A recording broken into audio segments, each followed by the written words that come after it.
Sidang perdana pra-peradilan mantan Menteri Perdagangan Thomas Trikasi Lembong atau Tom Lembong hari ini digelar di Pengadilan Negeri Jakarta Selatan. Kuasa hukum menilai penetapan tersangka dan penahanan Tom Lembong tidak sesuai prosedur hukum yang berlaku.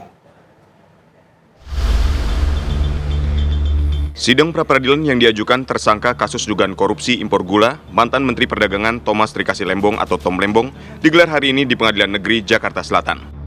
Kuasa hukum Tom Lembong, Ari Yusuf, menyampaikan sidang akan terus digelar mulai dari Selasa besok hingga Selasa pekan depan.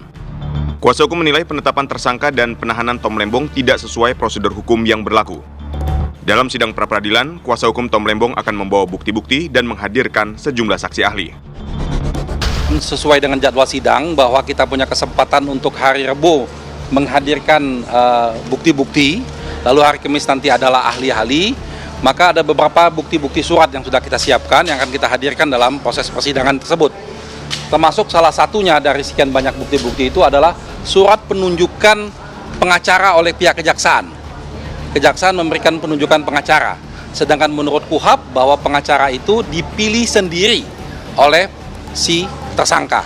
Nah, ini ada penunjukannya. Di situ menunjukkan bahwa ada hal yang tidak sesuai dengan prosedur dalam KUHP.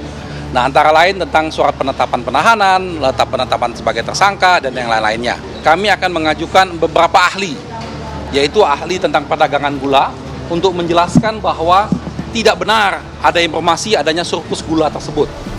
Satu. Lalu yang kedua, kami akan menghadirkan ahli tentang hukum administrasi negara, yang menjelaskan bahwa seorang menteri itu tidak menandatangani izin impor, tapi yang menandatangani itu adalah dirjen. Jadi hal-hal teknis itu dirjen, bukan menteri.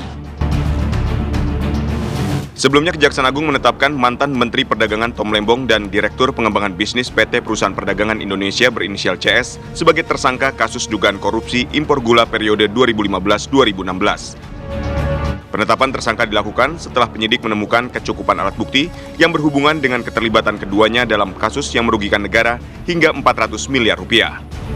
Dari Jakarta, Hilda Ramadanti, Bambang Supriyanto, TV One, mengabarkan.